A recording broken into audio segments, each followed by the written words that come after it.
बिस्मिल्लाहिर्रहमानिर्रहीम।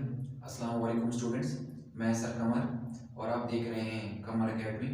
स्टूडेंट्स, आज हमारा रेशो का नेक्स्ट लेक्चर होगा। तो सबसे पहले हम क्वेश्चन को रीड आउट कर लेते हैं और उसके बाद हम सोल्यूशन पे आएंगे। हमारे पास क्वेश्चन नंबर 5 है, चांद and company purchase goods both for cash and on credit. चांद एंड कंपनी जो है वो चीज़ें खरीदती है, कैश भी और उधार पे भी। The following figures have been taken from their books. जो इन्फॉर्मेशन हमें दी गई है उसके मुताबिक टोटल परचेजेस गिवन है, जिसको हम ग्रॉस परचेजेस भी कह सकते हैं, कैश परचेजेस और रिटर्न आउटवर्ड्स जिसको हम परचेज रिटर्न्स भी कहते हैं। तो return outwards is a second name of purchase returns. उसके बाद creditors at the end of year, bill payable at the end of year. Taking a year of 365 days, calculate creditors turnover ratio and average payment period। Students, question को हमने read out कर लिया है, लेकिन इसको solve करने से पहले मैं आपको ये बता दूं, ये जो क्वेश्चन है ये हुबहू इससे जो पिछला लेक्चर आपको मैंने दिया था वो सेम है A to Z। फर्क सिर्फ ये है स्टूडेंट्स कि वहां पे डेटर्स टर्नओवर रेशो और डेटर्स कलेक्शन पीरियड का फॉर्मूला था, यहाँ पे क्रेडिटर्स टर्नओवर रेशो और एवरेज पेमेंट पीरियड का है, और वहां पे सेल्स का ताल्लुक। क्योंकि स्टूडेंट्स हम जो चीजें सेल करते हैं उधार पे वो किसको करते हैं? डेटर्स को, ठीक है। तो इसलिए उनसे हम क्या करते हैं? कलेक्शन करते हैं। और यहाँ पे स्टूडेंट्स जो परचेज का जिक्र कर रहे हैं, इट्स मीन हमने चीजें खरीदी हैं, तो किससे खरीदी होंगी? क्रेडिटर्स। यानी जब हम चीजें बेचते हैं उधार पे तो वो डेटर्स होते हैं जिन लोगों को हम बेचते हैं, और जब खरीदते हैं तो क्रेडिटर्स। तो ये जो क्वेश्चन है इसका डाटा 100% अपोजिट है जो इसे क्वेश्चन नंबर 4 जो पिछला लेक्चर था। तो अब हम स्टूडेंट्स फिर भी इसको हम सॉल्व करते हैं। यहाँ पे हम आ जाएंगे, क्वेश्चन नंबर 5 लिख लेंगे और जो फॉर्मूला हमारे पास। अच्छा, एक और बात स्टूडेंट्स, इसमें जो डेटा गिवन है और जो फॉर्मूले पूछे गए हैं वो 1 साल का ही है, जबकि पिछला जो लेक्चर था उसमें 2 सालों के हिसाब से था। यहाँ पे फॉर्मूला एक ही दफा फाइंड करना होगा। नंबर 1 हमारे पास कह रहे हैं क्रेडिटर्स टर्न ओवर रेशियो। अब स्टूडेंट्स याद रखें, डेटर्स टर्नओवर रेशियो में हमने ऊपर लिखा था नेट क्रेडिट सेल्स, यहाँ पे क्रेडिटर्स जिन लोगों से चीजें खरीदी होती हैं, तो यहाँ पे लिखेंगे नेट क्रेडिट परचेजेस लिखेंगे, और डिवाइडेड बाय पिछले जो डेटर्स टर्नओवर रेशियो का था उसमें हमने डिवाइड किया था एवरेज डेटर्स पे, जबकि यहाँ हम क्या लिख लेंगे? Average creditors. होप सो आपको फॉर्मूले की समझ आ गई होगी। अब यहाँ पे स्टूडेंट्स हमें पहले क्या चाहिए? नेट क्रेडिट परचेजेस हमें चाहिए, जिसका फॉर्मूला स्टूडेंट्स हम क्या निकालेंगे? हमारे पास क्या गिवन है? टोटल परचेज गिवन है, इसमें लेस या माइनस कर देंगे कैश परचेजेस, और लेस कर देंगे स्टूडेंट्स हम रिटर्न आउटवर्ड्स। रिटर्न आउटवर्ड्स जिसके कोर नाम को क्या दे सकते हैं? परचेजेस रिटर्न्स के नाम से खुद भी दे सकते हैं।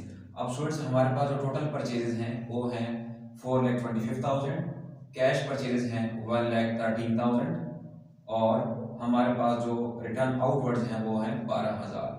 तो स्टूडेंट्स इनको माइनस करने के बाद हमारे पास वैल्यू आ जाएगी 3 लाख, जिसको हम क्या बोलेंगे? Net credit purchases. और ये स्टूडेंट्स हम कहाँ लिखेंगे? यहाँ पे। अब हमें स्टूडेंट्स क्या चाहिए? Average creditors. अब आपने क्या करना है स्टूडेंट्स, याद रखें, मैंने कहा था कोई भी चीज जो एवरेज में गिवन हो उसकी ओपनिंग और क्लोजिंग होगी तो दोनों को प्लस करेंगे और 2 पे डिवाइड करेंगे। अगर ओपनिंग या क्लोजिंग सिर्फ गिवन हो तो 2 पे डिवाइड नहीं करना, बल्कि वही एवरेज डेटर या एवरेज स्टॉक या एवरेज क्रेडिटर्स, यानी वही वैल्यू एवरेज की होती है।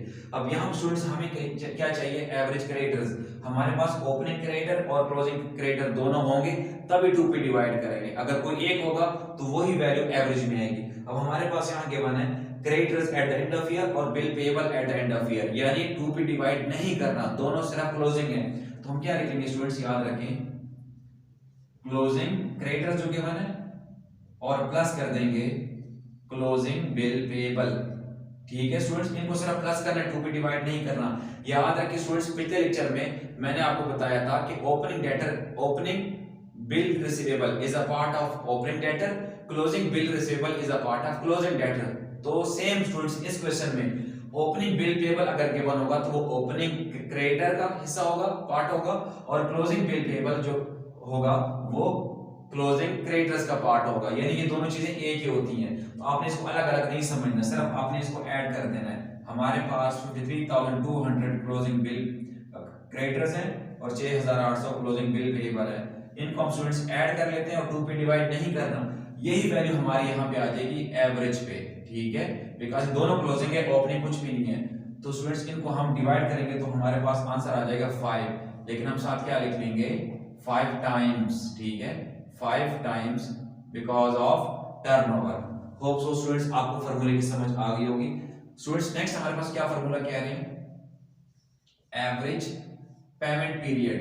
याद रखिए स्टूडेंट्स, जो पिछला लेक्चर था उसमें वो कह रहे थे डेटर्स कलेक्शन पीरियड, डेटर्स से हमने पैसा कलेक्ट करना होता है और क्रेडिटर्स को हमने पे करना होता है, इसीलिए इसका फार्मूला क्या होता है एवरेज पेमेंट पीरियड। और स्टूडेंट्स याद रखें पिछले लेक्चर की तरह इसका जो फार्मूला होता है वो इसके अपोजिट होता है, यानी एवरेज क्रेडिटर्स ऊपर आ जाएंगे और डिवाइड करेंगे इसको नेट क्रेडिट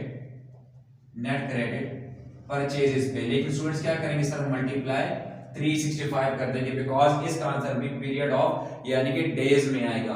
तो हमारे पास स्टूडेंट 60,000 की वैल्यू ऑलरेडी गिवन है और डिवाइड कर देंगे इसको 3 लाख पे और मल्टीप्लाई कर देंगे 365 पे। तो स्टूडेंट्स इसका जो हमारे पास आंसर आ जाएगा वो एग्जैक्ट 73 आ जाएगा और साथ हम क्या लिख लेंगे डेज बिकॉज ऑफ 365, यानी ये पेमेंट के लिहाज से, यानी हम क्रेडिटर्स को ऑलमोस्ट 73 डेज बाद पेमेंट करते हैं। स्टूडेंट्स यहाँ तक हमारे ये लेक्चर भी कंप्लीट हो गया है। उम्मीद करता हूँ आपको लेक्चर की समझ आ गई होगी। इसके बावजूद भी अगर आपका कोई क्वेश्चन हो तो आप लोग कमेंट में पूछ सकते हैं।